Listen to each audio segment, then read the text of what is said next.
बेटा अब हमारा टॉपिक है आज का ग्रेविटेशनल फील्ड कि ग्रेविटेशनल फील्ड होता क्या है और क्या इसका कंसेप्ट है।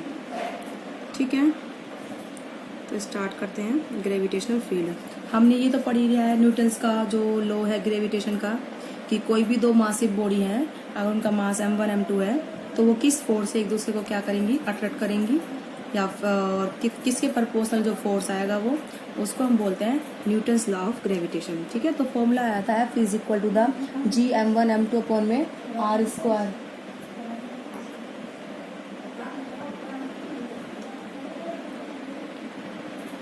F is equal to G m1 m2 upon में r स्क्वायर। तो ये फॉर्मूला होता है ग्रेविटेशनल फोर्स का। तो अब हम बात करते हैं ग्रेविटेशनल फील्ड की कि ये फील्ड क्या होता है ग्रेविटेशनल का। अगर कोई भी बॉडी जिसके मास है तो अपने चारों एक क्षेत्र क्रिएट करती है, वो रीजन क्रिएट करती है जिसमें हम किसी अदर बॉडी को रखें तो उस बॉडी पर क्या लगेगा, फोर्स। ठीक है बेटा, तो जो अदर बॉडी है वो क्या एक्सपीरियंस करेगी बेटा, फोर्स एक्सपीरियंस करेगी। तो जो वो रीजन है, वो क्षेत्र है उसके चारों, उसी को हम क्या बोलते हैं बेटा, ग्रेविटेशनल फील्ड बोलते हैं। ठीक है बेटा, तो ग्रेविटेशनल फील्ड के लिए क्या लिखोगे, the space surrounding a metal body. ठीक है, इसको कैसे दोगे, the space surrounding A material body, surrounding a material body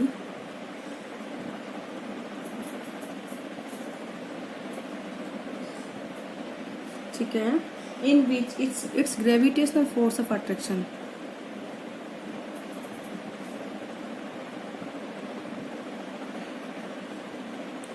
in which its gravitational force of attraction ठीक है can be measured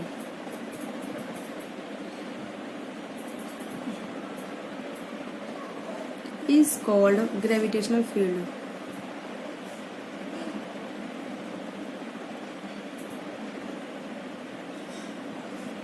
ठीक है बेटा, उसको क्या बोलते हैं हम, ग्रेविटेशनल फील्ड। जिसमें अदर बॉडी को हम रखें तो उसका उस पर फोर्स ऑफ अट्रैक्शन कितना लगेगा, तो उस क्षेत्र को हम क्या बोलेंगे, उसके कि ग्रेविटेशनल क्या उसका फील्ड है।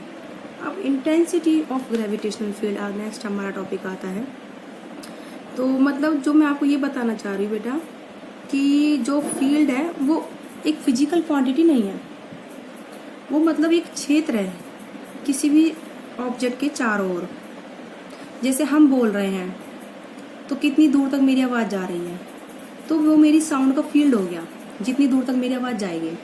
ऐसे मान लो कोई बल्ब जल रहा है तो उसकी लाइट कितनी दूर तक जा रही है, तो वो उस बल्ब का क्या हो गया बेटा, फील्ड हो गया कि कितनी दूर तक लाइट जा रही है। तो ऐसे ही ग्रेविटेशनल फील्ड है, अगर कोई बॉडी है जिसका मास m है तो कितनी दूर तक फोर्स लगाएगी। ठीक है, तो उसको हम क्या बोल देते हैं, ग्रेविटेशनल फील्ड। अब वो कितना फोर्स लगाएगी, कम या ज्यादा, वो हम किसके थ्रू मेजर करते हैं, इंटेंसिटी ऑफ ग्रेविटेशनल फील्ड। ठीक है, तो it is defined as the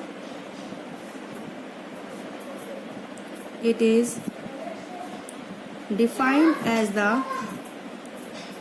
force experienced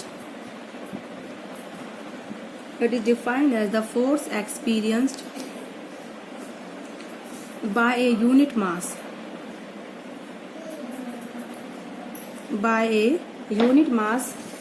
placed at that point,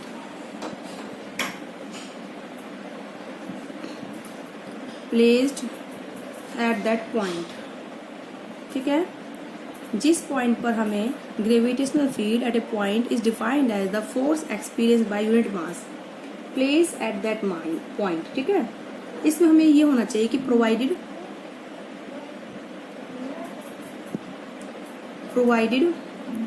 unit mass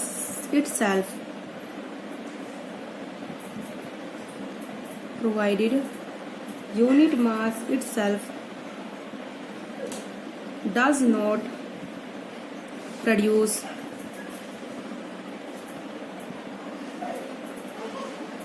any change in field, does not produce any change in field, वो कोई फील्ड में change ना करे, ठीक है, यूनिट मास। तो इसको हम किससे देते हैं, ई से दिखाते हैं, और ये वेक्टर क्वांटिटी होती है। इंटेंसिटी ऑफ ग्रेविटेशनल फील्ड क्या होती है बेटा, वेक्टर क्वांटिटी होती है। इसको डिनोट करते हैं हम ई से, तो इट इज डिनोटेड बाय ई के ऊपर वेक्टर, ठीक है, इस तरह से इसको डिनोट करते हैं। इसको हम क्या बोलते हैं, it is also known as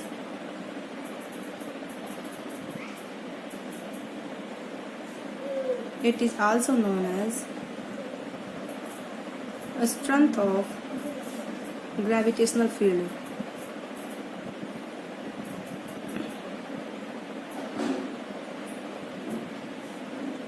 It is also known as strength of gravitational field, ठीक है, and its SI unit is Newton पर किलोग्राम, बिकॉज ये होता है force per unit mass. Force की यूनिट न्यूटन, मास की क्या होगी बेटा, किलोग्राम, तो न्यूटन पर किलोग्राम। अब हम बात करते हैं, निकालते हैं इंटेंसिटी ऑफ ग्रेविटेशनल फील्ड। किसकी इंटेंसिटी बेटा, ड्यू टू अर्थ, कि अर्थ के द्वारा ग्रेविटेशनल फील्ड की कितनी इंटेंसिटी होती है। मान लीजिए हमारी अर्थ है, इसका मास कैपिटल एम है, ये इसका सेंटर है। हमें जो है पॉइंट पी पर इंटेंसिटी देखनी है, वहाँ पर हमने एक यूनिट मास प्लेस कर दिया, ठीक है, जिस पर क्या लगेगा, अट्रैक्शन का फोर्स टुवर्ड द अर्थ, और ये डिस्टेंस हो गया आर, ये हो गया अर्थ टू, जिस पॉइंट पर हमें फील्ड निकालना है ग्रेविटेशन का, उस पॉइंट पर हमने टेस्ट मास प्लेस कर दिया, ठीक है, या फिर यूनिट मास, ये हमारी अर्थ हो गई। तो आप इसमें लिख लीजिए, let capital M be mass of earth, है ना। हमें करना क्या है, वी वांट टू फाइंड, क्या फाइंड करना है हमको, इंटेंसिटी,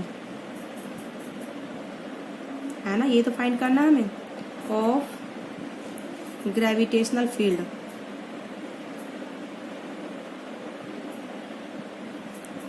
किस पॉइंट पर बेटा, एट पॉइंट पी, ठीक है, पॉइंट पी पर हमें निकालनी है फील्ड की इंटेंसिटी। तो हमने वहां पर क्या कर दिया, test mass M, be placed test mass M at point P, ठीक है बेटा। अब देखो, according to Newton's law of gravitation, तो क्या होता है न्यूटन्स लॉ ऑफ ग्रेविटेशन, कि जो फोर्स लगेगा वो कितना लगेगा, G capital M small M upon में R square, G capital M small M upon में आर स्क्वायर, ये फोर्स है बिटवीन टू बॉडीज, ये हो गया, ठीक है। इसके बाद हम इसी में क्या करते हैं, इंटेंसिटी के लिए gravitational field eight point P, वो कितना हो जाएगा बेटा, इससे हम ई से दिखा देंगे। Intensity of gravitational distance R पर, वो होती है फोर्स पर यूनिट मास, बता चुके हम इस चीज़ को। तो फोर्स है G capital M small M upon में आर स्क्वायर इंटू में 1 अपॉन में स्मॉल एम, तो स्मॉल एम से स्मॉल एम कैंसिल।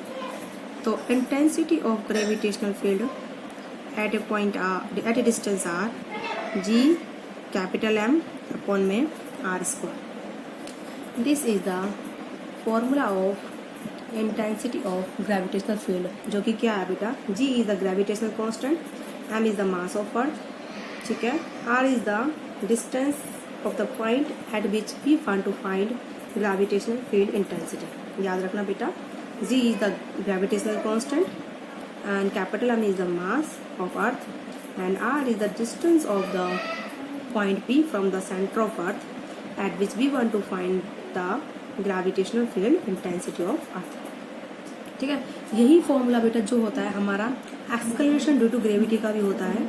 किसका होता है बेटा फॉर्मूला हमारा? Acceleration due to gravity.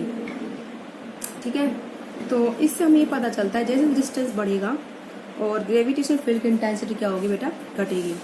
तो आप इसको लिख लीजिए, as R increases intensity of gravitational field, intensity of gravitational field decreases. ठीक है, at R is equal to infinity, intensity of gravitational field कितनी है बेटा? 0। ठीक है, ये हो गया। अब जो सरफेस ऑफ अर्थ है, ठीक है, gm/r² जो है, इसको ये फॉर्मूला हमारा एक्सेलरेशन ड्यू टू ग्रेविटी का भी होता है, तो is also known as acceleration due to gravity. इसको हम क्या बोलते हैं बेटा?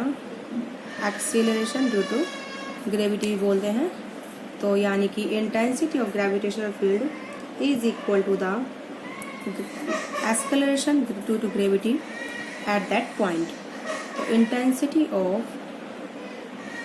Gravitational field is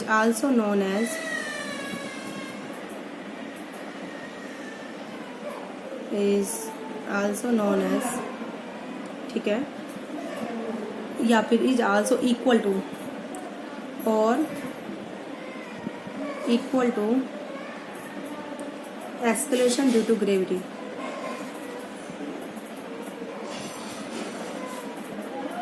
acceleration due to gravity at that point.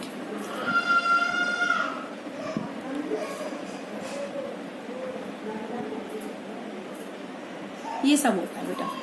तो ये सब हमने आपको पढ़ाया आज कि ग्रेविटेशनल फील्ड क्या होता है, इंटेंसिटी ऑफ ग्रेविटेशनल फील्ड क्या होती है, और हमने इंटेंसिटी ऑफ ग्रेविटेशनल फील्ड का डेरिवेशन करवाया आपको, G कैपिटल M/r²।